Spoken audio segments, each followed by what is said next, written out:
Yo, yo, yo, yo, yo, yo, welcome, everyone. Welcome, everyone. This is the unpopular view edition of night one of Wrestlemania, powered by Y'all Like Wrestling.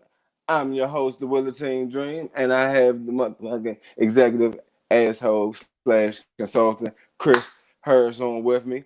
And you know what? I'm securing my own, so I'm going to say we bringing Big Daddy Cool on with us. You know, welcome to the show. Welcome to the show. What's up, How everybody? y'all? What's going on, Steven? How you doing today? Big Daddy Cool in the house, and the Willertine Dream uneventful as usual. But hey, we come to expect that out of you, Willie. We definitely do. You are not as exciting as WrestleMania was tonight. I have to admit, I'm quite pleased. I'm quite pleased. Well, I'm gonna do like this first because clearly I got way more spunk and more spirit than you, my man.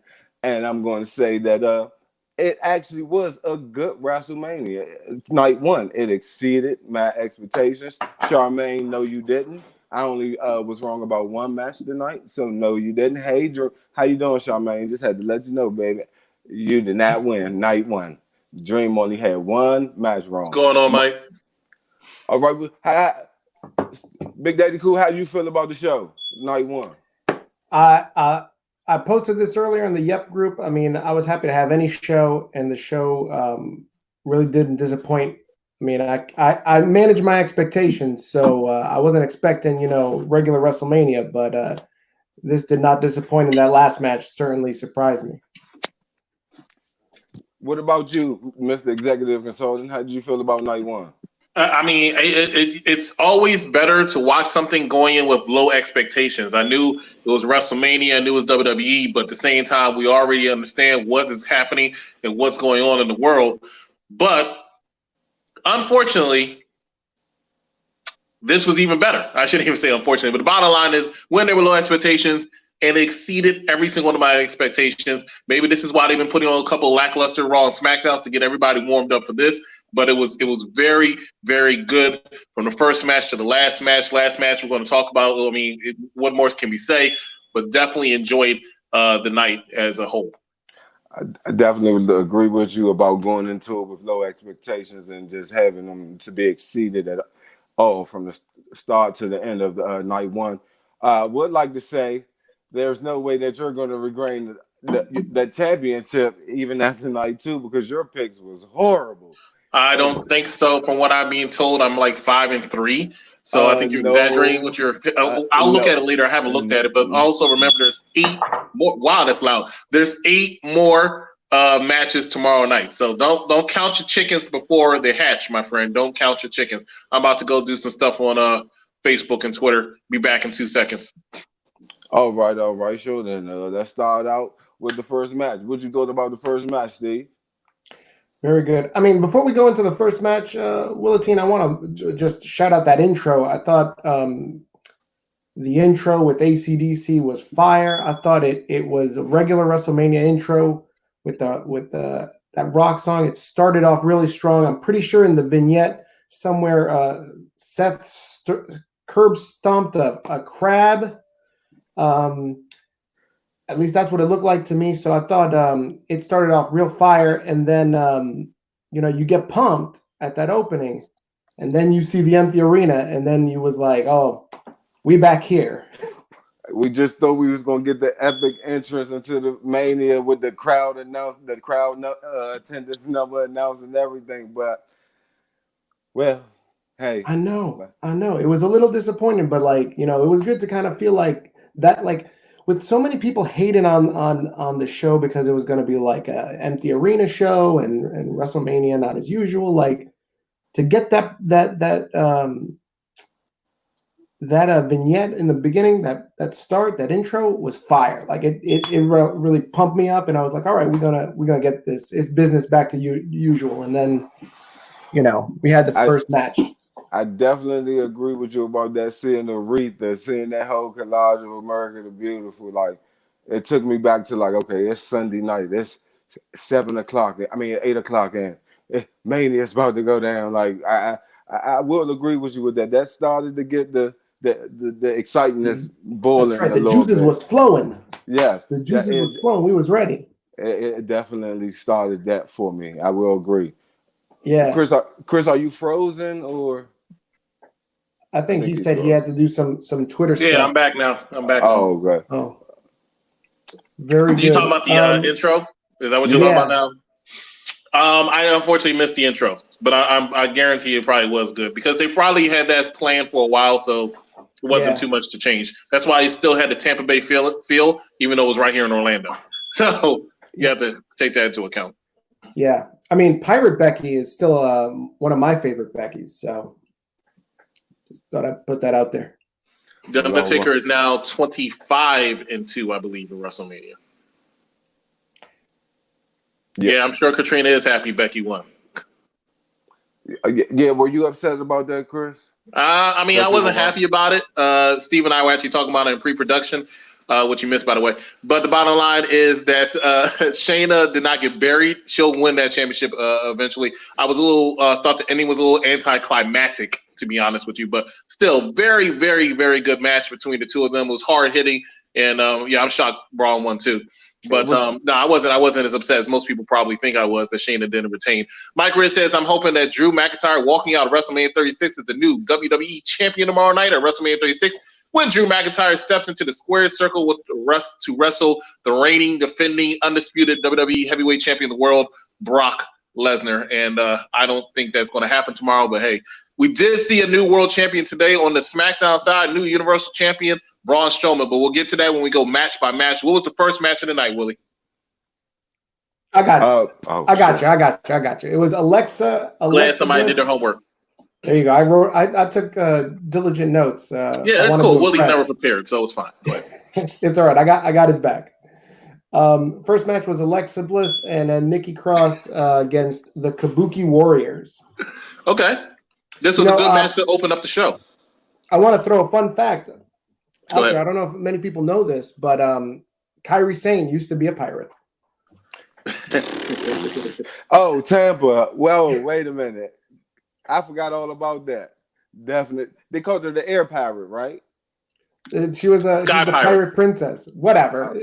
She's got where's her pirate wheel? The one gimmicky WrestleMania. She don't even show up with her pirate wheel. She remind me of the character from Soul Calibur when I see her with her pirate whole geared up on. So yeah, I thought this match was pretty good. I mean, a good start. I like Asuka yelling in Japanese. Yeah, Asuka's always good in yelling, isn't she? Not to mention that dance she does. I actually liked the match. I thought the match was I was ready for them to finally get the tag titles off of them. They haven't done much with them. Not only that, it's like they can't speak English, so how can you connect with them or get any type of fanfare behind them for real? And all right, there, Kevin Dunn. Then for a moment you was trying to push Asuka to get the women's Raw title, so it was like, yeah, you not really booking the women's tag like they mean anything. Right. So, I'd like to see. It was kind of funny seeing how they tried to rile up like as if the crowd was there with Nikki beating on her chest and stuff like that, and it was like, yeah. Cut that out again. The bottom line is they won the tag team championship, and in my opinion, they are actually the best tag team champions since those titles were made in inception about a year and some change ago. So I'm absolutely great and happy with Alexa Bliss and Nikki Cross winning those championships. I'm glad Kairi Sane took the pin on Asuka. That's my personal opinion. But this was the right move to do, and it was a good, like I said, it was a good opening match. Alexa Bliss looks better with the championship. She always looks better with the championship to me than without. This is the longest since she's been on the main roster she's been without a championship, because she's had the championship almost her entire main roster run. I agree with you on that. Like she's just so much better with a belt.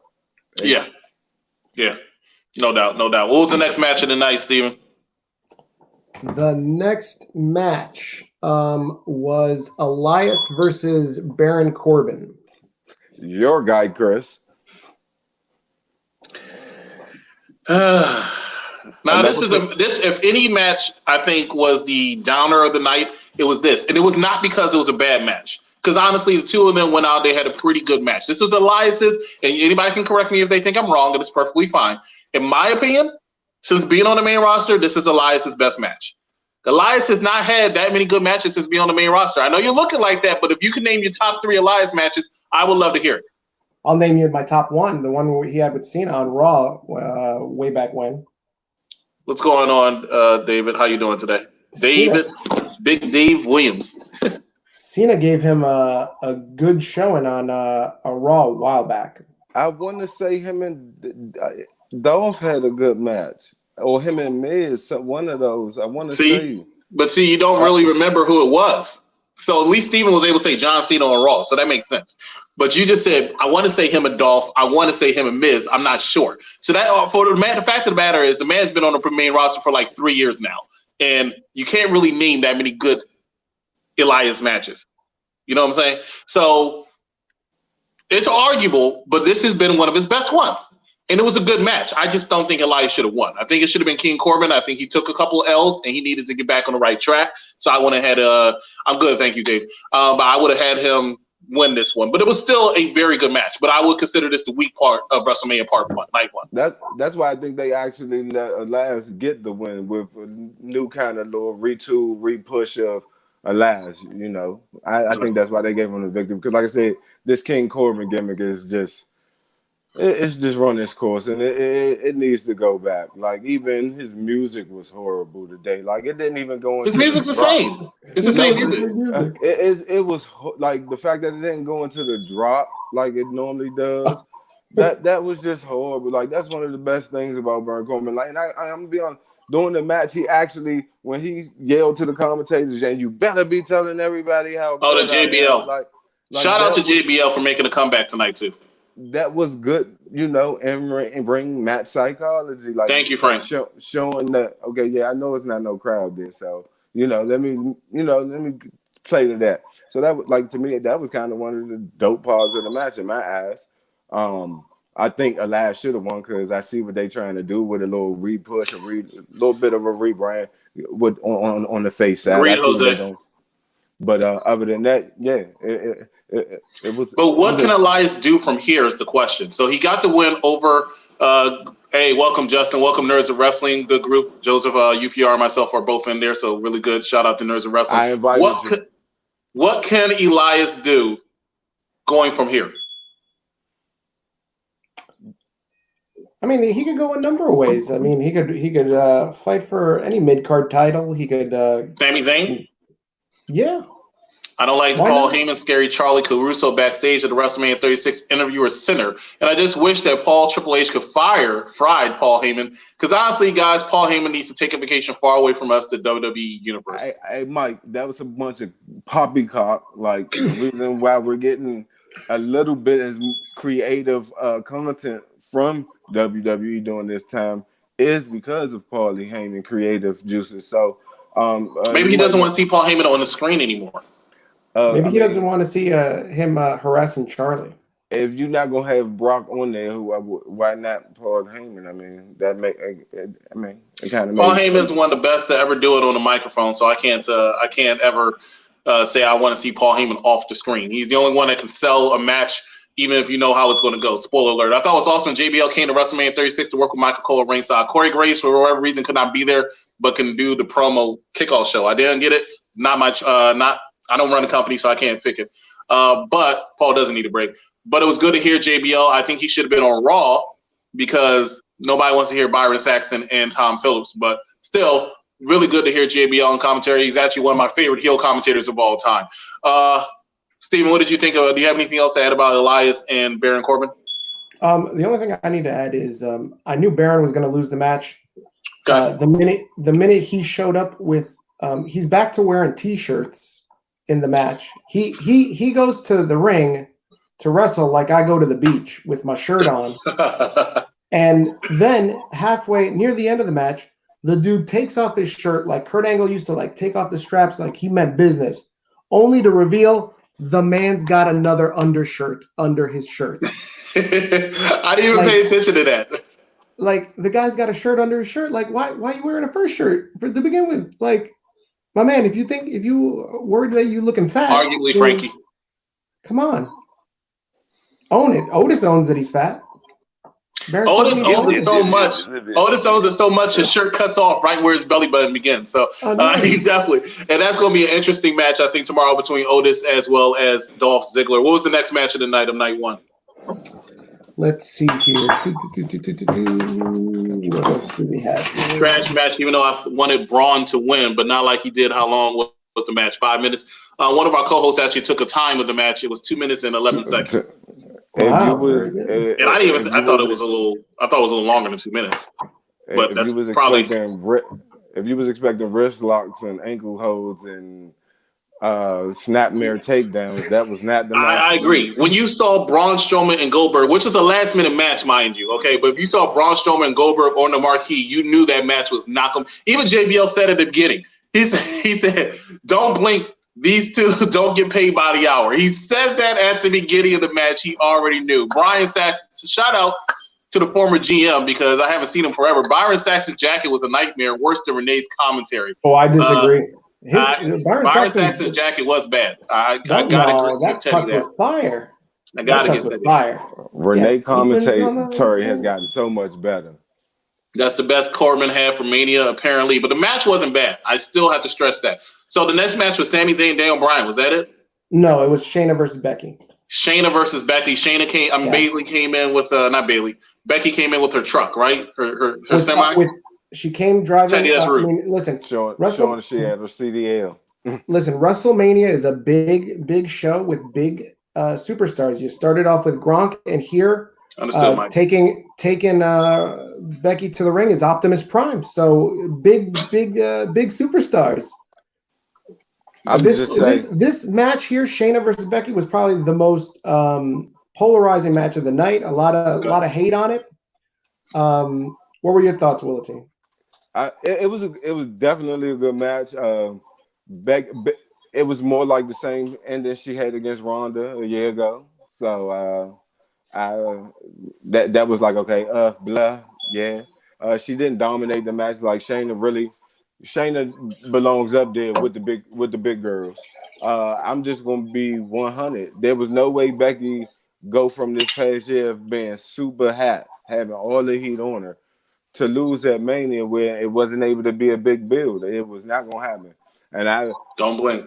And then if they would have had a crowd, we would have seen Ronda make her return tonight and either help Shayna win the belt or some way like that. That would have been the end result tonight. That might be one of the reasons why Shayna took the L is because Ronda's coming back very soon, and of course Ronda can't feud with Shayna Baszler, not right now anyway. They did 3 moves in total. I don't think Goldberg can go more than 3 minutes. Hey, you know what? Ask his wife. I don't know. But the bottom line is this match was hard hitting, was better than I thought because I honestly thought the match was going to be a dud, but Shayna was going to pick up the victory. Hold up, guys. Honestly, Byron's trying his best as an announcer because he's a very important guy to make sure we watch the show. He tries his best, but his best is not good enough. Announcing is not for him. He sounds too forced to me. I don't need to hear him. Byron Saxton is only better, in my opinion, than David Otunga. David Otunga is the worst announcer I've ever heard in my life. That's just me. The Becky match wasn't quick. I don't think it was quick. No, it was pretty decent run time. I don't think I saw somebody in the Yep group mention that Shayna got buried. It was a squash match. It definitely wasn't. No, and Shayna definitely didn't get buried. I think both of them look strong. The fact that you didn't have an audience and they came out and they were like wailing at each other and you heard those chops. Yeah, you heard it. They were really in. I like that. Shayna's not a man. I don't know why Teddy keeps saying. I've been going back and forth with Teddy on this for years now. This is not AEW. This is not AEW. Shayna, exactly. That's not a rule. Shayna is not a man. Shayna is going to win that Raw Women's Championship sooner rather than later. So I don't care if your name is Teddy. I don't care if your name is Katrina. You need to understand. You need to pay attention and understand that she is going to be your Raw Women's Champion. Shayna lost says, how you backstage as a director and making comments and then posting it? Who does that? Okay, all right. The champ. Well, she's the champ, so she can do until tomorrow night. She has 24 hours, and then that championship's coming back to the executive. Her night one pick. Her night one picks are already better than yours. Really? How do you know that? What's her record? It's better than yours. Yeah, you don't know that because you've been paying attention to the minds. Mine are better than yours. Yeah, right. Okay. All right. What else we got between for Shayna Baszler, the Queen of Spades, as well as the man Becky Lynch? For me, what was there was something else I wanted to mention. I think the finish was, this fluke finish, the quick roll up. Yeah, no. Very, very similar to what you saw her do to Ronda, right? Exactly. It's so more importantly, it's how Shayna lost the NXT Women's Championship the first time to Kairi Singh and take over Brooklyn 2 years ago, and that's what I have a problem with. You asked him to make Greg Hamilton. his point. You asked him to give his point, and you interrupted him, Chris. No, because I don't agree with. I'm trying to let him know that. Also, go ahead, Steven. Willie's right for once. No, I'm all right with you interrupting me. I'm used to it. But what I want to say is, like, Vince doesn't think the NXT fan, the WWE main roster fan, is watching NXT regularly. The ratings prove that, right? You lose like 50% from Raw to SmackDown to NXT. Correct. So the finish is. Go ahead. Do what you accuse me of doing, Willie. Go ahead. Do it. I think the finish. Hold on. Let me finish up. Just 1 second. The finish is not the callback to Shayna's first loss. It's a callback to the Ronda match last year at WrestleMania. I definitely agree with you about that. And I'm the person that thinks that NXT has been the better show for the last without a doubt. Say the 3 to 5 years, like that has been the best. And even though they had they booked NXT strong like they did during the whole Survivor Series thing, because they wanted them to get over with the casual fan for the war against AEW. But if the true fan understands that the better matches and the better talent is on NXT, hands down. And the fact that you got Triple H, Shawn Michaels, and Regal booking and back there working, you see that they in tune with today's wrestling, and that's why they have the better product. Yep, yeah. Without a doubt. But I think tonight it's.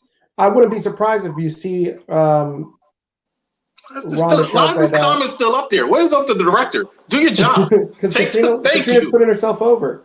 This is stupid too. This is a terrible comment. No, this is a great comment. This is a horrible comment right here. What happened to the executive consultant? He's the best in the world.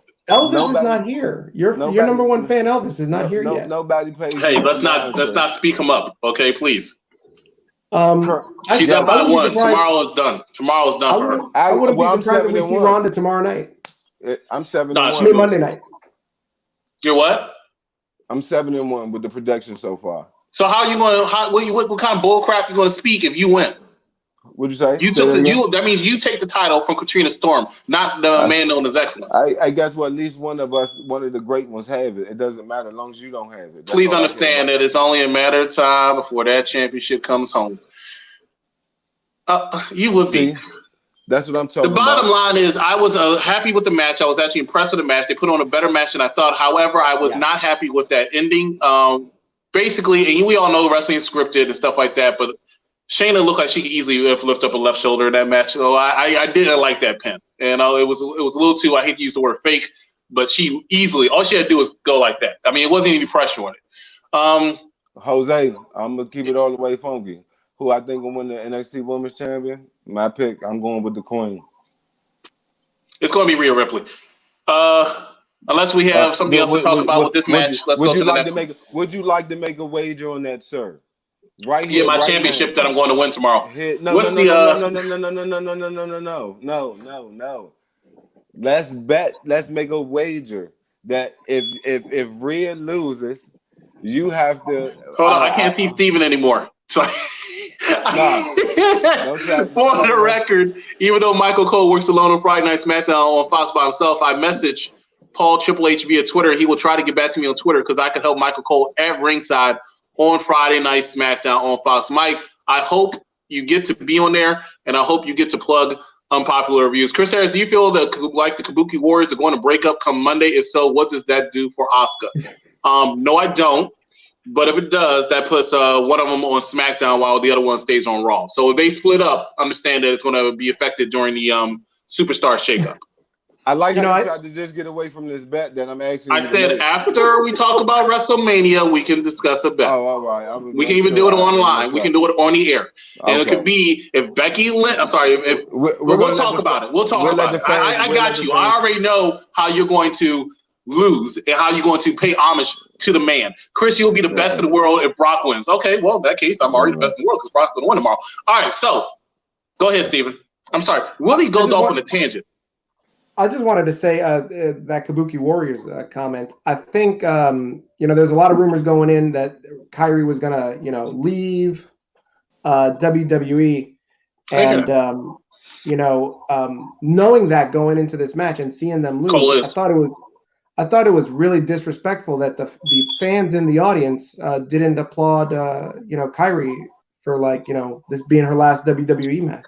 You should be ashamed of yourself for that comment. You know that? You should be ashamed of yourself for that comment. I mean, it's her last match. Kyrie's not leaving. Kyrie's fine. I don't know. I think she's sailing away. What's the next match? Is the next match Daniel Bryan and Sami Zayn? Yes, it is. Okay, I didn't see this match, so somebody got to tell me about it. Actually, Daniel Bryan started out way aggressive. He controlled the majority of the match for a while. Actually, he was.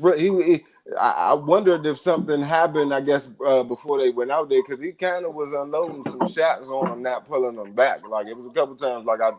It looked like he really popped Sammy. Right. So I don't know what was going on behind that, but I don't know if Sammy wasn't selling enough for him and he wanted to tighten him up a little bit just to say hey.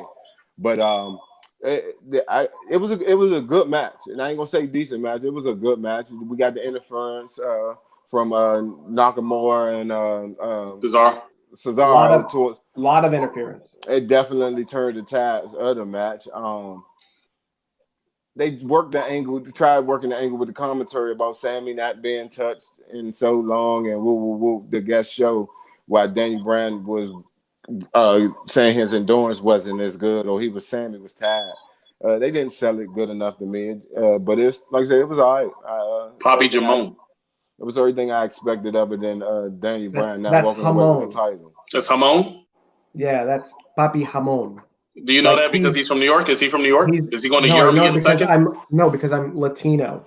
I know that. No, I would have never known. With a name like Pena, I would have never known. They don't give you Spanish lessons in high school in Orlando? Well, I didn't go to high school in Orlando. I went to high school in Washington, D.C.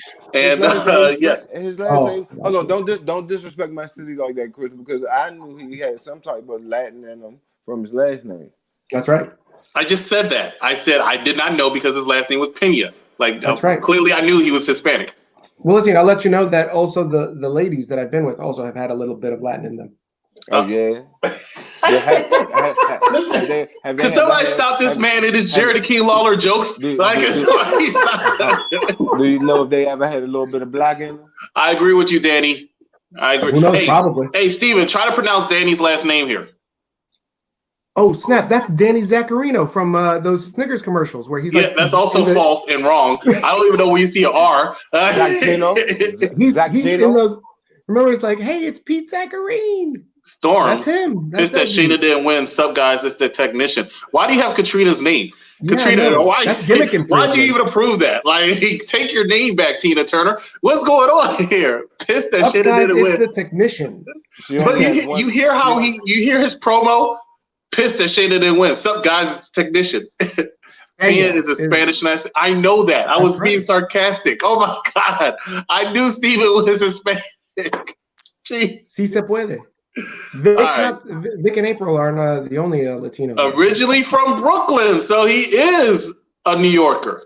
You can tell by his do-rag. I'm gonna wake up the house. I don't see his profile picture.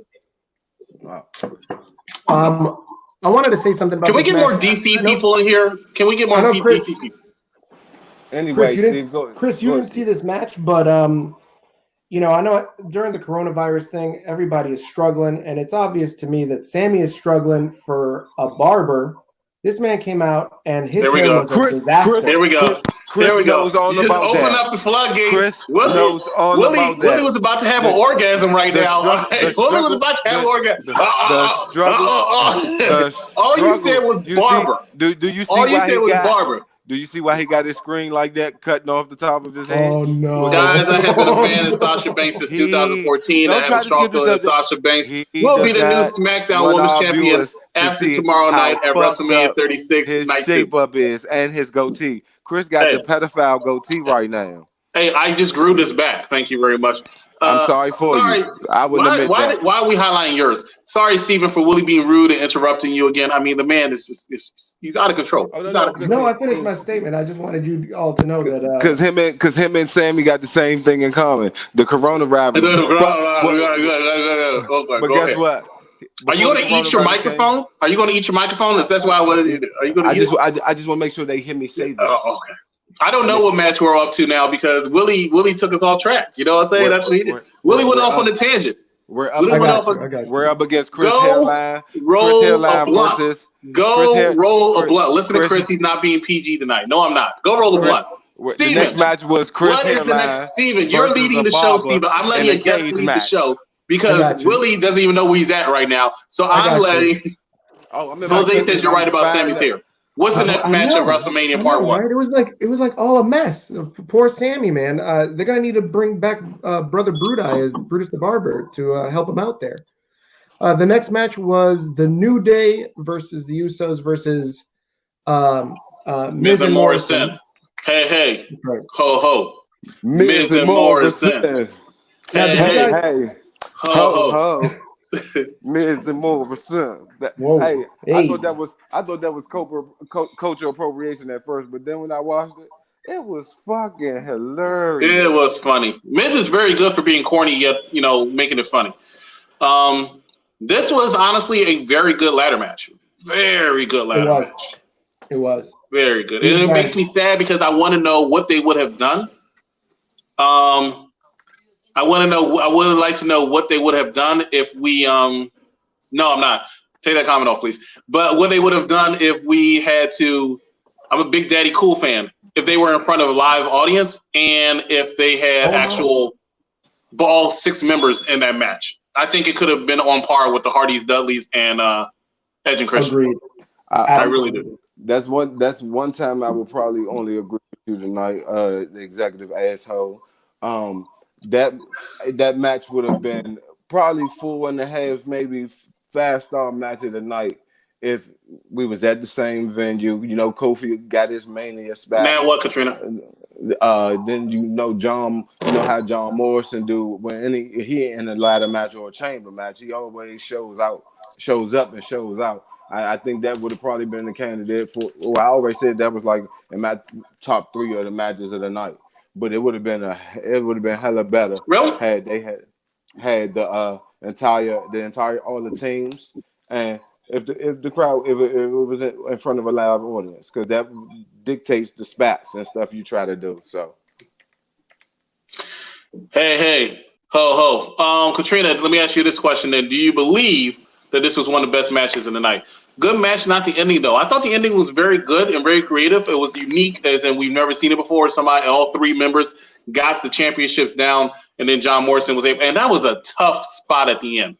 I'm sorry, all saw it coming, but when it happened, I was like, wow. I hope he did not hurt himself because he landed really hard with those championships. They could have had Miz and Morrison lose a Mania, and they need to carry some heat. I actually predicted the Usos. I thought the Usos were going to win that, and you were wrong. I'm fine with Miz and Morrison winning because Miz is my favorite wrestler. But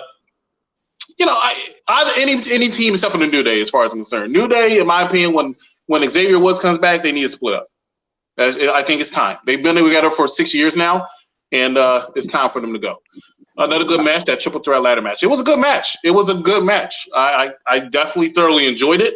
And one thing, I was talking to Vic about this in pre-production. One thing WWE is doing very well with their empty arenas is they're utilizing the fact there's no crowd there to have the wrestlers talk shit to each other during the match, and I've been loving every moment of it. Absolutely. Well, I do, Jose. I just don't know what. During John Cena promo yesterday, he said that when he first came out, he was like, "Y'all can hear us now," right? As he was coming down the ring. Correct. That's an added component that I like. Definitely. I didn't want New Day winning at all because they like. I didn't either. they like Roman Reigns. Like their gimmick is run its course now. Like it's time for reinvention. So I completely agree. And to ask you a question, I think it's like the most obvious and what most people think. Biggie needs to turn heel. He needs to go out there and like completely destroy Kofi Kingston and Xavier Woods. Like completely when Kofi had the title to do that. But now I don't understand why they did it. We know that's coming because Vince is big on Big E. Yeah, so he needs to. But there was a spot I want to highlight. The spot when I was talking about talking crap, where Jimmy Uso threw Kofi Kingston into the ladder. Oh, yeah. And he was just like, yeah, threw your face into the ladder like a pancake. It was really a great spot. So I like the fact that they're talking shit to each other. I really do. So it was a good match. It was a good match. I personally think it could have been on par with TLC. And word to the wise, this was the first triangle ladder match since then. But it held true to it. So I have to give it credit. Good match. Good match with these three men. With the result of Miz and Morrison still retaining the SmackDown Tag Team Championships. Guys, do you think that Charlie Caruso, or as Shantice would say, Raw Dasha, should be the newest Raw announcer, co-host with Tom Phillips and Byron? Because honestly, Charlie Caruso needs to be an announcer table on Monday Night Raw. No. Why? Maybe he just wants a woman at the announcing table. Probably, but what has she done as play-by-play that proves that? Like, what did Renee do as play-by-play to prove that she should be on? What did Byron Stats do? When Renee was on NXT, she was good. But when you got Vince McMahon in your ear, then you're a different person. If people don't like Renee, Vince McMahon is good. Cole with Vince McMahon is not so good. If people don't like Renee commentary and you want to say a woman, the Glamour's on. She's good on commentary. I agree. She's not that good. I don't like Beth Phoenix on commentary. I really don't. I really do. Nah, she's too forced to me at times. She's quiet, and then all of a sudden she just yells for some reason. She's like, I just don't like her. Katrina, the champion, currently agrees with you, Steven. Chris, you just intimidated by strong women. Like you see that must be it. That must be it. I must not be a complete advocate for Shayna Baszler. I can't possibly be a big fan of Asuka. You're right. You know what I'm saying? I can't say that I've been wearing my Carmella's money shirt for whatever. Katrina, for one, and I agree for once, Beth is horrible on commentary. She is, and I and Katrina said what we said. What's the next match of the night? Which I believe was one of my favorite matches of the night also. Another one. Before we get there, I just want to say, I want to bring something up since, Chris, you're a big JBL fan. At some point, Morrison does a corkscrew plancha off the top rope and then falls onto a ladder. And then JBL says, "That reminds me of Mr. Perfect." Tell me which match, you're really good at this.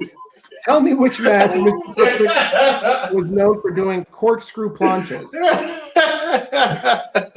We might have seen him do I'm mad you wrote it down so you can make sure that you asked it on the show. So that's pointers right there. I mean, I can't like that. So he's just talking about, I know what he's talking about. He's saying, and I was happy to see JBL too, man. He was talking about the fact that John Morrison looks very smooth in the ring, and that reminded him of Mr.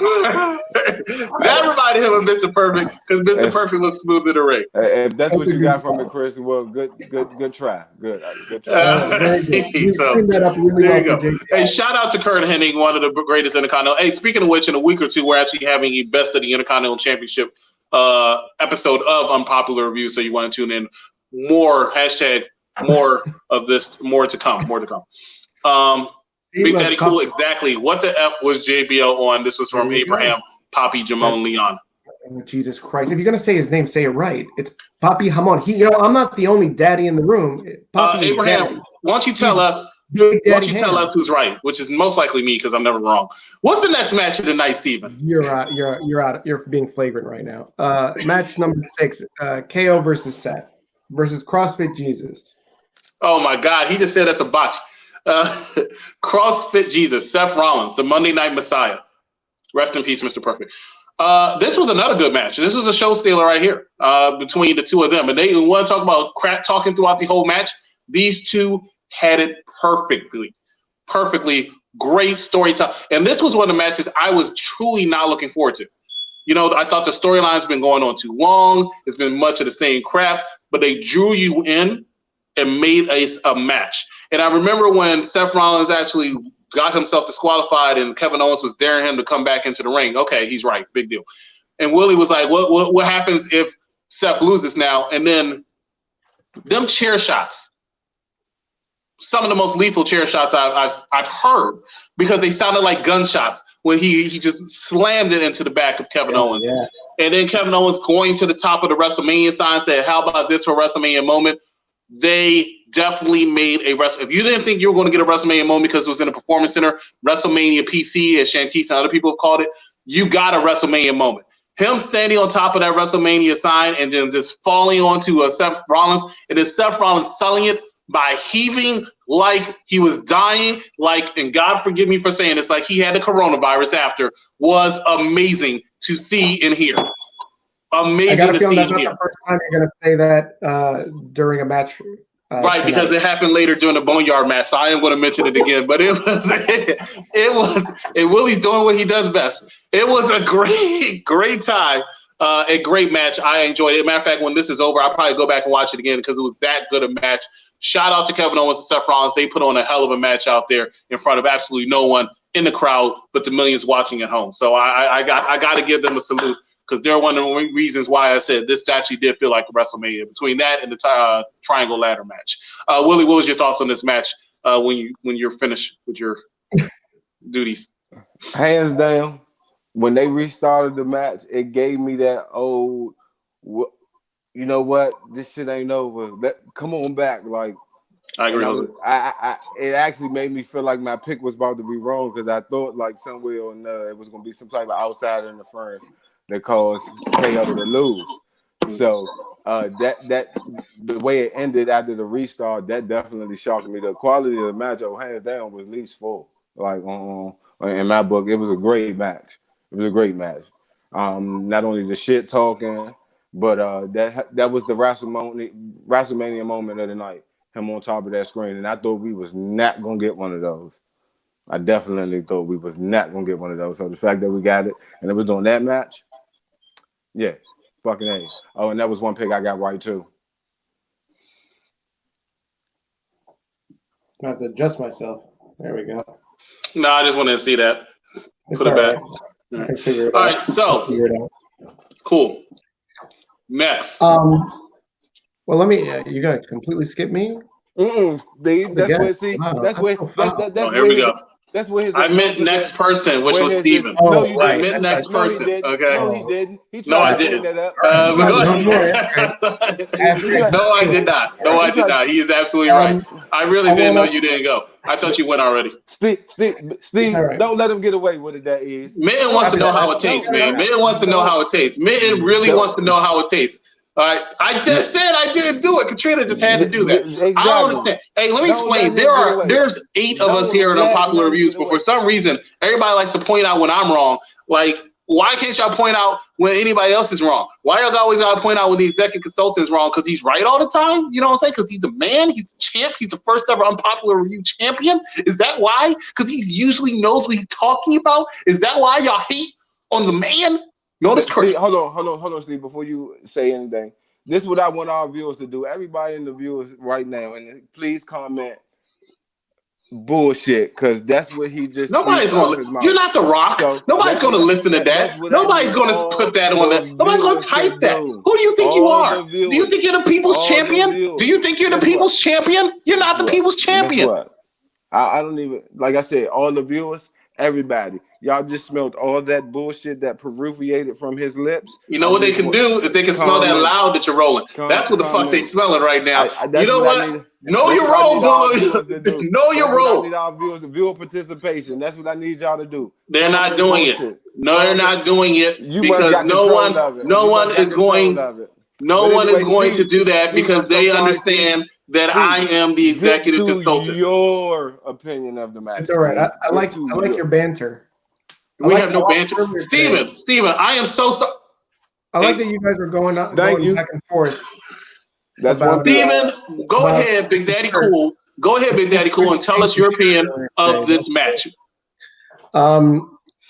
Yeah, I mean, I like the I like They're fired. and Both of them are fired. going back to the fact that like you could hear all their comments. Like I like that Seth uses the bell and then he gives the bell back to the timekeeper. He goes, "Ring the bell."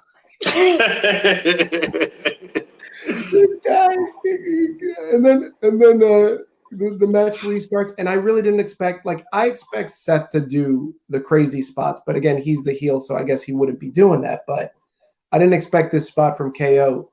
So yeah, it was a really good match. That's all I've got. You know what? I just noticed you have your Instagram handle in the title there. My Instagram handle is Big Daddy Cool NYC. I couldn't get Big Daddy. Okay. So why you have on at? Twitter?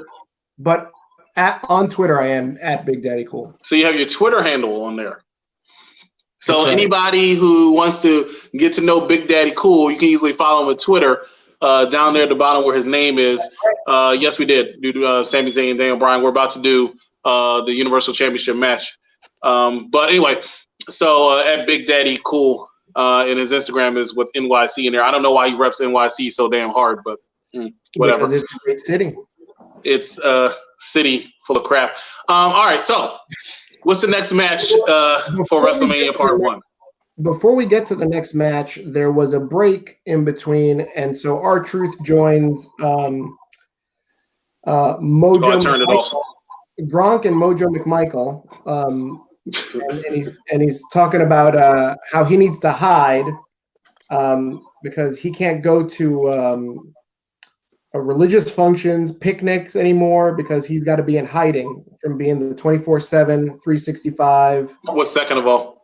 What is the other thing that he says? He says a lot of stuff. I didn't watch it because I saw Gronk and he's boring to me. Him and Mojo, even though I like Mojo, but their hosting was not good to me.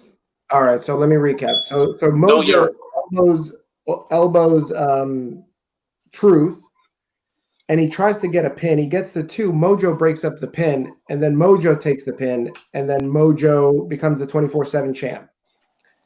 And then you're left with Gronk like giving him a mean look, like, "Yo, you just took my spotlight." So I wouldn't be surprised if that's going to lead somewhere for the prestigious 24/7 title. Perhaps. I didn't even know that Truth got it back. I thought. Yeah, he won it back like a week or so ago because that guy that had it, Riddick Moss, it was not working for him. It was 2 weeks ago. He won it like 2 weeks ago. He Correct. hopped out the trunk. He hopped out the trunk of a car. Right. He wasn't following social distancing at all. He hopped out the trunk and decided to roll up Riddick Moss as he was jogging in his neighborhood. I was dreading it, thinking we was about to get Gronk winning the belt. So I think that. So for Mojo to get it, I guess it's all right. I would rather see him some way or another. Hopefully during night 2, we get a spot where R-Truth get it back since Gronk's still hosting night 2, right? Yes, he is. So maybe it'd be some type of it might be some type of celebration for Mojo winning the belt and then Truth pop out, whatever. Long as Truth walk away by the end of night 2, I'd be happy. It's cool. Yeah, other than that, I just was glad that Gronk didn't get it. Universal Championship match, Bill Goldberg, because they did take out his first name, and I never paid attention to it before. Why do we have another year comment? Like, get off of New York. But anyway, the bottom line is Goldberg defending his championship against none other than the Monster Among Men, Braun Strowman, in a quick match. Worthy of 2K. Spear, power slam, running power slam. Your new Universal Champion, the Monster Among Men, Braun Strowman. What do we think of this match? You know, a lot of people give Hogan and Warrior match. They say it's horrible. What match? And all that. Warrior versus Hogan. Your favorite match? It's one of my favorite Mania matches just because that's the first time we had 2 true baby faces at the height of their popularity go at each other. And then they did a title for title. So that's why that's one of my favorite Mania matches. Just over impact. Not technical soundness, not move holes, none of that. But if y'all hate that or people hate that, you gotta fucking hate what you just watched when it was just 3-4 spears and then 6 power slams. Like, you got to be fucking shitting me. But there was no way you thought that Goldberg was going to retain. He don't have no, so you already knew that was going on. So, I mean, it was bleh, but it was better than what the fuck happened at that Saudi Arabia show when he just totally fucking shanked it. So, hey, I mean, it was like a Mike Tyson fight. It was what it was. Agreed. Yeah. Oh, real quick. Do you, after y'all get y'all opinion on your match, let me know if y'all think that this is about to be a suitable run with Braun with the title. Even though we might not get a product for a while after the next week. Like, what do y'all see his title reign being? Transitional. Yeah, I think it's going to be he's obviously holding it for Roman, or as I like to say, the upcoming feud is I'm not finished with you 2.0. Roman versus Braun the first time was 3.0. Was it 3.0? They fought initially at the beginning of 2017. Then their next feud was at the end of 2018. You're like the wrestling encyclopedia. Well, the last feud is the one when they flipping over ambulances and throwing shit like that. That's the one we talking about. That's the one we talking about. We're not talking about the first one, Chris. So the first one was the best one. The first one was good. The second one, not so good. That's when they threw Drew McIntyre and Dolph Ziggler in there just to throw them in there. Oh, well, no, I'm not. Oh, when Shield reunited and all that, that's what you the first one was good. The first one was good. Yeah, I'm talking about when he was fucking Roman up. I'm like, yeah, that's the They had some good matches back then, but I don't think Braun Strowman is holding the championship for Roman Reigns. I think Braun Strowman is holding the championship for the Fiend, Bray Wyatt. I think that's his first feud, and that's his last feud. Yeah, no, I think he's going. Roman's coming after Braun, and they're gonna relive that to SummerSlam. Braun Strowman and Bray Wyatt never had a feud since Braun Strowman left the Wyatt family. That's a lie. So they're going to go ahead and do that, and Bray Wyatt is going to get that championship back. That's a lie. I've shown footage of them having a last man standing match. When Braun Strowman and Bray Wyatt. Yes, when I was at the house show. So you saw a house show. But it was a SmackDown house show, and it was a house show. But you said they didn't have a feud. I mean, they did not have a feud. The house show does not count, my friend. Yes, it does because it does not count, my friend. Oh my God! Because they have shown footage doing SmackDown when the Fiend was the champion of him beating Braun at another house show, not the one I was at. But Willie, I mean this with all the amount of respect I have for you. Finish rolling your blunt. The bottom line is Braun Strowman and Bray Wyatt has never had a feud. It's going to happen. This is what's going on. And then Braun Strowman is going to drop the title to Bray Wyatt, and Bray Wyatt is going to have a feud with Roman Reigns. That's what's always going to be the end game anyway. Nothing's really changed from that, okay? So this match, short, quick, to the point, it did what it needed to do. Goldberg was never going to have the championship past WrestleMania anyway. So I don't get that comment. But the bottom line is they were never going to have a feud past WrestleMania. Goldberg wasn't going to have the championship. He dropped the championship. He did what he had to do. Match was but did you expect it? Like I said, JBL said at the beginning of the match, don't blink. Hey, what's up, guys, from your Smoking Skull and 24/7 champion, Michael Licata. Michael, what's going on? How are you doing today? Let's go ahead, unless you have something more you want to say about the match, Steven or Willie. Let's go on to the main event of tonight one, which was none other than probably the most talked about match, possibly the most controversial match, definitely one of the best matches in this reporter's opinion, The Undertaker versus AJ Styles Boneyard match. Steven, we'll start off with you. What are your thoughts and concerns and anything that you have when it comes to this match? I mean, the minute you saw the production value, I said this is going to be an instant classic. And it lived up to that expectation. I mean, everything was good about this. I love the run-ins. I love the false finish. It's funny that you guys brought up teleportation earlier, and lo and behold, this MFer decides to pull one of these teleportation gimmicks and shows up behind AJ and attacks him. I really thought AJ was going to put this guy to sleep and put a third loss on his column, but it's unfortunate. We got a lot of run-ins. You said it's unfortunate. It's unfortunate, man, because it's about like everything AJ said in this match. I felt you're old, you're winded, you got coronavirus, you should just be buried. And AJ was right about all of it. Seth, when he talks, he's right about all of it. And when AJ talks about this, the entire feud, he's right. Did Michelle McCool let you out of the house today? He's right. Everything is right what AJ says. So then they end up Undertaker calls him Alan. Are we using everybody's real name now? What's going on? This is crazy. I like the call out to when Goldberg punched the limo, and then Undertaker lacerates his arm. That was cool. I like that. What else? I like that the Bullet Club showed up as druids, because the Bullet Club ain't doing anything in Japan while this coronavirus is. So I'm sure one of those guys was Tamatanga under a hood. Okay. So yeah, I mean, I want to just give a small shout out. Rest in peace, Drew. Rest in peace, Gallows, because man, he was murdered. He was murdered. I said that when I watched it. He was definitely murdered, man. Undertaker just tossed him off a house. We just witnessed a murder on national television. He was just killed, man. No, for real. He just was like, all right.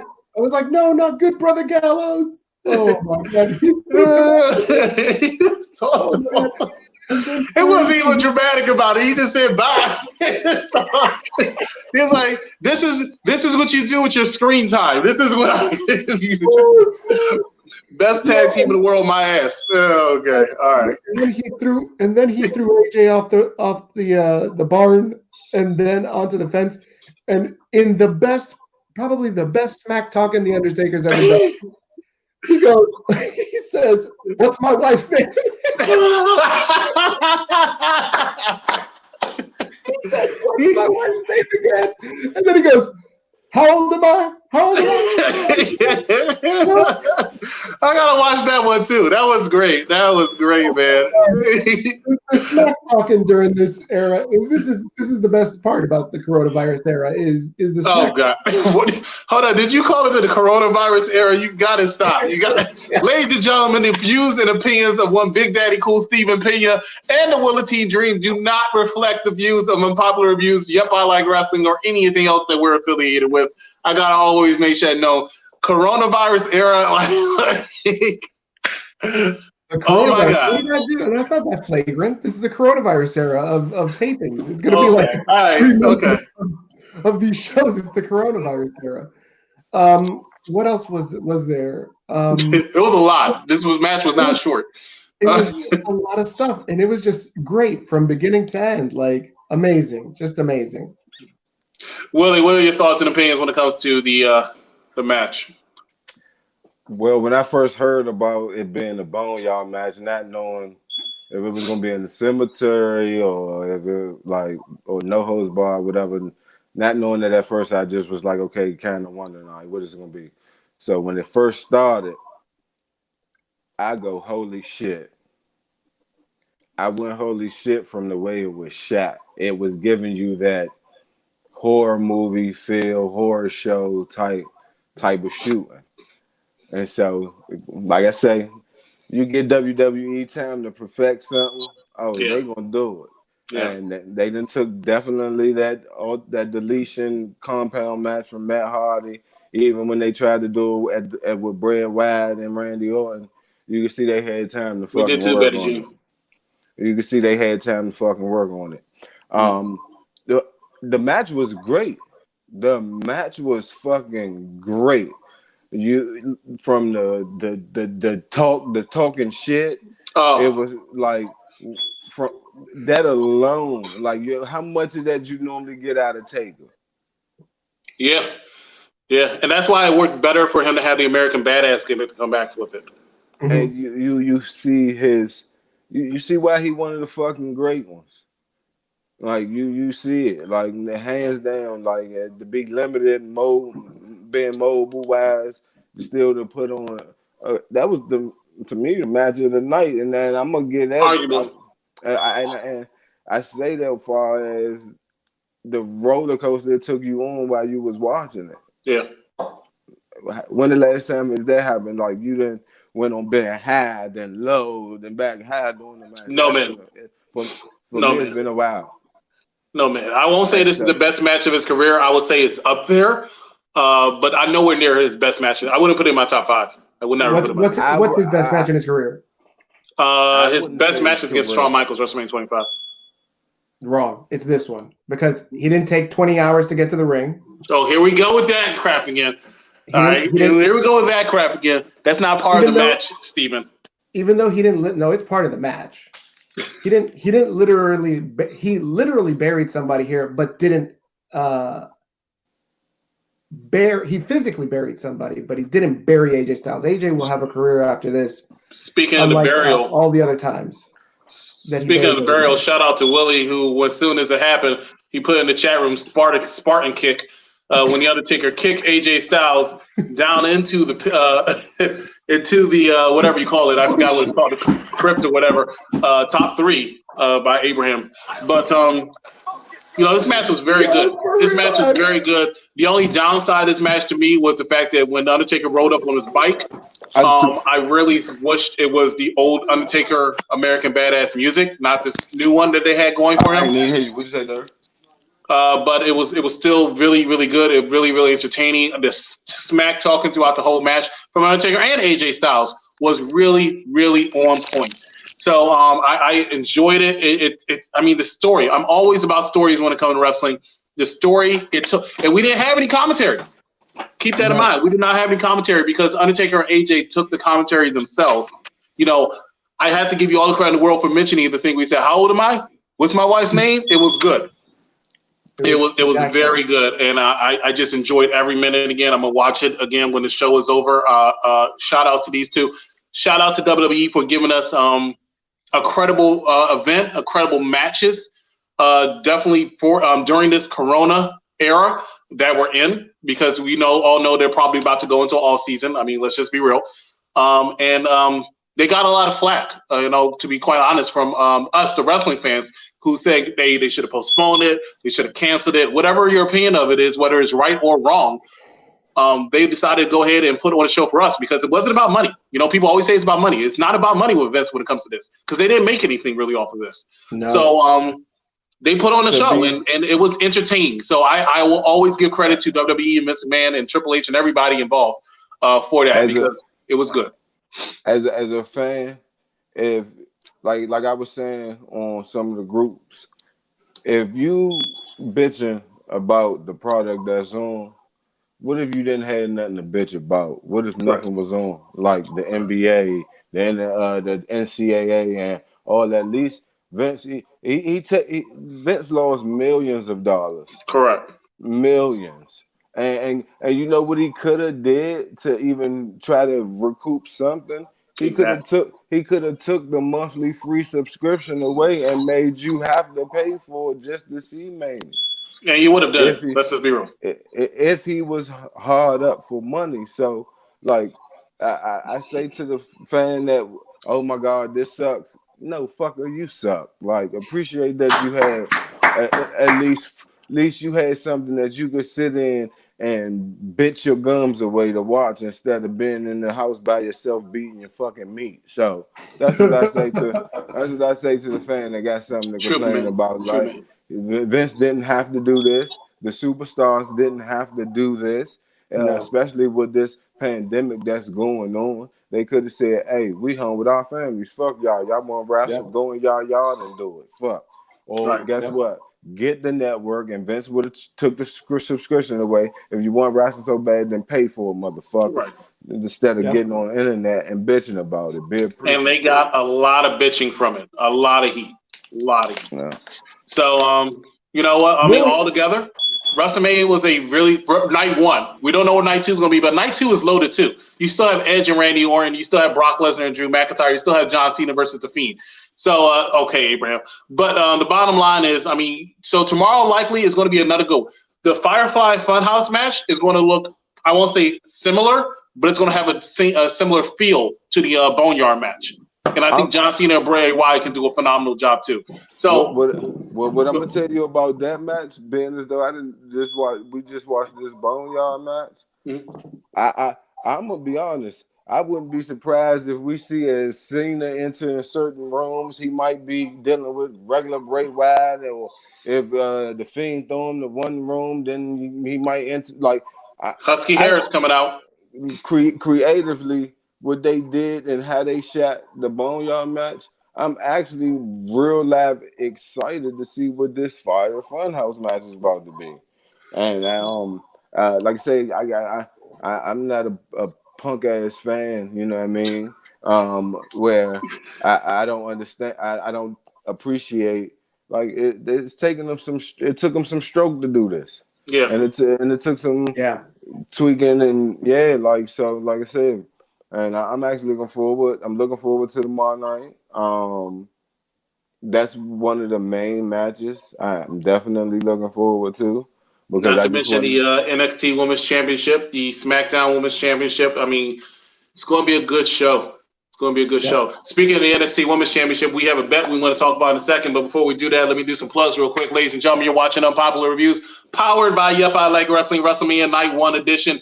Over to our left is none other than the Willeteen Dream. Down there below is Big Daddy Cool Steven, who's joining us tonight for Night 1 of WrestleMania. Join us tomorrow for Night 2 edition of Best of WrestleMania, showing up immediately after WrestleMania. Thank you so much for watching us. If you're liking this video, please make sure that you like, love, and share this video to all of your wrestling timelines and groups. Once again, like, love, and share, ladies and gentlemen. It only takes 2 minutes to share this video, so please make sure you do that to all your wrestling groups.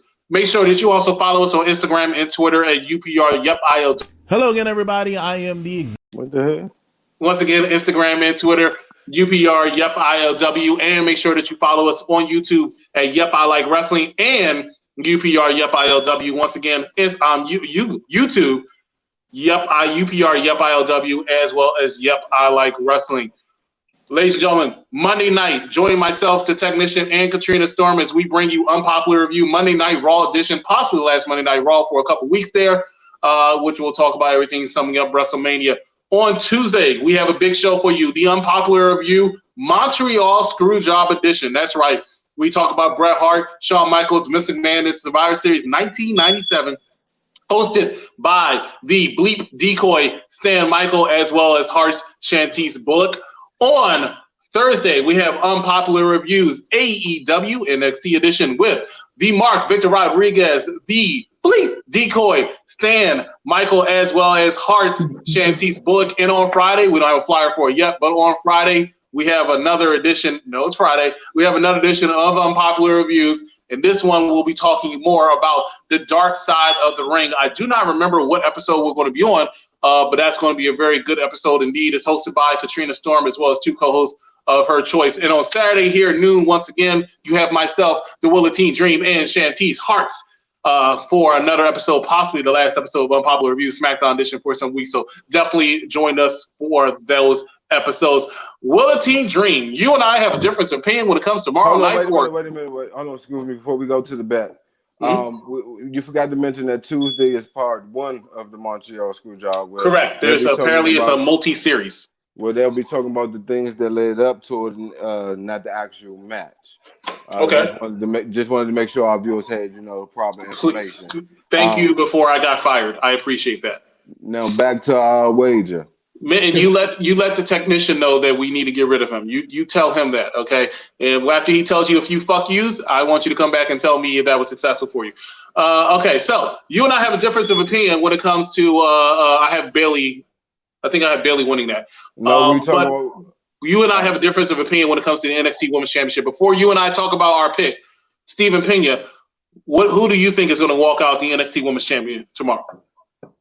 Wow, I think Bailey might win. I think Bailey's going to come out. You think Bailey's going to walk out with the NXT Women's Championship? Yeah, and if it's not Bailey, it's going to be the NXT is Rhea and. Oh, sorry. No, please continue. I thought you were talking about the women's title, the SmackDown. The SmackDown Women's title, even though I specifically said the NXT Women's Championship. That's fine. I know. Listen, you talk really fast. I've had a glass of wine. You talk. And you're from New York. You're from New York, so I have to speak slower. I understand. What does that mean? Okay. Oh, that's foul. For the NXT Women's Championship, you have the 10-time Women's Champion Charlotte Flair going up against the Nightmare Rhea Ripley. the current champion. Who do you think is going to walk out of the Performance Center with the NXT Women's Championship? Bayley. I think Charlotte's going to win. I think Charlotte's strong enough. I'm ignoring you, to put Rhea Katrina. over. I'm not listening to that. I think that again, due to the no audience, they're going to swap it out and wait for an audience to put Rhea over big time. Charlotte can take an L. She's proved that the last 18 months, taking L's all over the place. And I think she's going to put over Rhea, but I don't think she's going to put her over tomorrow night. Okay. All right. So, Willeteen Dream also agrees with you, thinks that Charlotte Flair is going to walk out with the NXT Women's Championship. I think the Nightmare Rhea Ripley, who I am sworn enemies with, but I think the Nightmare Rhea Ripley is actually going to walk out with the NXT Women's Championship still around her waist. And the Willeteen Dream has a wager he has for the executive consultant. If Charlotte Flair wins, what are you betting, Willie? If Charlotte wins, every time we're on whatever show, whether we're hosting or whether we're in the comments together, before you say anything, you have to say, and you're going to hate this. You're going to hate this. You're going to have to say that the queens are the Queen of Hearts and Miss Katrina Storm are the queens of your universe before you say anything. You've got to be kidding me. Wow. Why would I even say that lie? They don't even want me to say a lie like that because they know that's not the truth. Okay, so why would I sit here and say that Katrina and Shantice are the queens of my universe? Outside of your daughter, we know you got your daughter. We know that. But outside, and Rhea. And we're talking about inside of the UPR universe and YEP universe. Every time you're on a show, whether you're in the comments or you're and hosting, how long do I do this? Once you lose, you got to do it for the next week of all the shows. Okay, because I'm so determined, I'm so confident that Rhea Ripley is going to pull this off. Because if she doesn't pull this off, I'm going to hate her more than I do now. But I'm so confident she's going to pull this off and get the upset that I'm willing to accept that challenge. And I hope you understand that the reason I'm willing to accept that challenge is because I know that Rhea Ripley can do this, because I never would agree to ever say that Katrina or Shantice are queens of my universe at all, because I am the only authority figure in my universe. I am Chris. I am the executive consultant. Now, hold on a second. Willie, you got to remember, he's in Orlando. He's next to the Performance Center, and he's got an in with a lot of people. He's a ring rat. So I'm gonna be honest. I don't even want to give away my spoiler. So maybe he knows something. Maybe the fix is in. Chris, he made this. Do you know the ending? I mean, he's absolutely right. We all know that I hobgobble with a lot of wrestlers, so I can find out, Bailey. I can find out exactly what happened. But no, I didn't talk to anybody. I don't know anything. I don't have any inside spoilers. The spoilers I did know were happening after WrestleMania, and I think all of that pretty much got canceled anyway because of the coronavirus era. But what I want from the Willeteen Dream is for the next week, I don't care if I'm on or you're on, as long as you're on the air, and even if you're off the air that day, I want you to come on the air, and I want you to introduce me getting on the show. And I want you to use these words: the executive consultant, the best in the world, Chris Harris. I need that introduction on Unpopular Reviews every single day that I am on. Do you accept? For that week, right? For that week. Oh, I accept. Excellent. I hope you need to get your vocal cords in order and do a better job than your Road Dogg impersonation earlier, because you're going to say it, because Rhea Ripley is going to retain that NXT Women's Championship, only to lose to Xia Li, hopefully, or Io Shirai. But there you have it in front of all 9 of you now. But in front of everybody, you have myself and Willie with this bet. Rhea Ripley is going to win. I'm taking Charlotte. Mitten wants you on mute. I don't know why. Yeah, but that's fine. He's talking about you, He's Chris. taking a lot of shots tonight. He's talking about Chris. Steven. Yes. What final thoughts do you have with us? I know a lot of people were trashing this card tonight. Didn't want to give it a chance or a shot. What Willie said earlier, Vince is good at putting on shows when the nation, the world is down. I posted this earlier in the group, coronavirus is a stressful thing. It's a stressful time. And to be able to watch some nonsense like Otis and Mandy or, the stuff we saw tonight in this Boneyard match, it takes your mind off of things, and I'm very grateful for that. So I can't wait for night 2. I also wanted to mention a couple things because I took some notes from the Yep group. A lot of hateful posts, so I want to just mention some of them. Good. Becky and Shayna was a squash. Do you guys think Becky and Shayna was a squash? Not at all. It was a back and forth match. I don't see how it's a squash at all. There was a spot where Shayna took Becky Lynch and shoved her head into the announce table. How's that squash? Yeah, I don't know. I don't agree. Willatine, what do you think? I definitely don't agree that was a squash match. And like I said, if anybody went in thinking that Becky was going to lose without it being a major build and it being able to be like she was fucking hot as hell last year, like she was on the cover of the game. Like shout out to Mark Hall. Apparently Becky Lynch made $3.1 million last year. There was no way she was losing to Shayna with just like I said without it being built. So if you said it was a squash match, you clearly didn't watch it because Shayna controlled. I would say at least if it wasn't 50-50, it was 45-6. Like so, yeah. Like I don't get what you saying. Whoever saying that because they didn't pay attention. Shayna definitely proved that she's one of the best women's athletes in WWE. Shout out to the Queen of Spades, Shayna Baszler, still going to be your next Raw Women's Champion. She had a misstep tonight. Somebody else said, why did Taker win? AJ is the guy that should have been put over. Why? He actually was. The Undertaker is old. How old is AJ Styles? 42. Younger than the Undertaker. He's 42 years old. 42 years old. He's done almost all he can do. He still has a couple years left in him, but the bottom line is AJ didn't need that win. He went in there to do exactly. And you know what? Let's give these two some credit. I know for a fact, because I knew about the match before the match was announced, of course. It was already rumored anyway. Undertaker and AJ trained for that match back in January, before the Royal Rumble. They were already ready to go for this match. They had to change everything up because of the coronavirus era. So I'm sure that could not have been easy. And not only did they change it up, they probably made it better. Was it supposed to be a Boneyard match? It was not supposed to be a Boneyard match. It was supposed to be a one-on-one match inside the ring.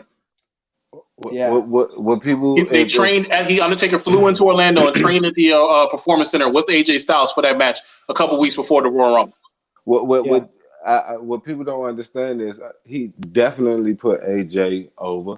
Y'all forgot what he did on John Cena first night against Kurt Angle when he smacked him on the chest and was like, "Good job." He put him over, but you took a beating like that, boy. You taking that beating. Like, he also said that you put up a good fight. I haven't somebody put up a good fight on me and him like that in a while. He put AJ over. Exactly. So he did. That there we go with the Haminators. Not the Haminators, the idiotic assholes who just want to say something, just gotta find something to say that. Yeah. They missing the shit that they saying didn't happen right in front of their face. I love how AJ, one of the things he was saying was please don't bury me. Please don't bury me. Please don't bury me. He kept whispering it to him. Hey, how much did we appreciate The Undertaker getting on his bike, giving his little salute, and then the house, Bray Wyatt's house. Ashes to ashes. You're right. Bray Wyatt's house setting on fire yet again. It was. That was fire. That was the thing where you was like, all right, come on, young. You could have changed that window up there so we could you could have made us think we was actually somewhere different. Like we knew y'all was gonna use it, but goddamn. I want to know where they built that set at. That's what I want to know because I don't think that set was built in Performance Center. It was a large set. So Don't worry, they're going to be filming Raw and SmackDown going forward from that set because they're not allowed in Orlando. budget cuts. I'm pretty sure they went to somebody's studio lab or something. Somewhere in Nebraska where they haven't quarantined everybody. What ESPN. Closed set or not, budget cuts or not, Luke Gallows, rest in peace, because you were killed. Between you and Carl Anderson took a loud tombstone on top of the house too. So don't think I ain't forgot about you, Carl Anderson. You might be in the hospital for a while yourself. But that was a phenomenal match. I can't wait to watch it. What else? What notes you got? So I can go back to watch. I got let's see what this one guy he says what the F happened in the Goldberg Strowman match? Braun couldn't hold the IC title for a month. Now he's the world champ, the Universal champ. So he wasn't even on the WrestleMania card. Let's just be real. So that's what I'm saying. Like this way, people just it's like, come on, young. Like you really just either you really not a fan, or you just really want something to really bitch about because we all got the message and know what was gonna happen once they put Braun in the match. That's why they didn't announce it for a week.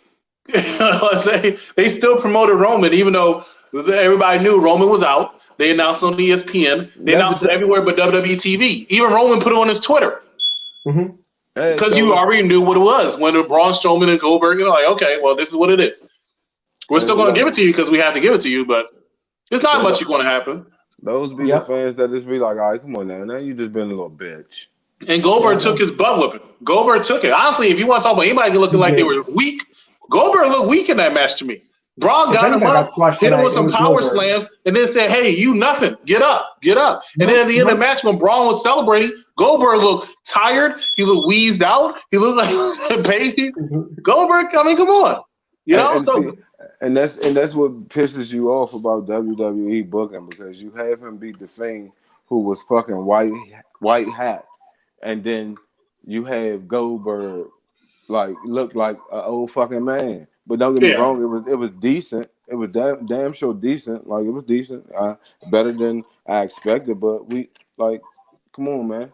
So it's like to all these goddamn fans who want to say Braun versus Goldberg. What the hell? Where he come from?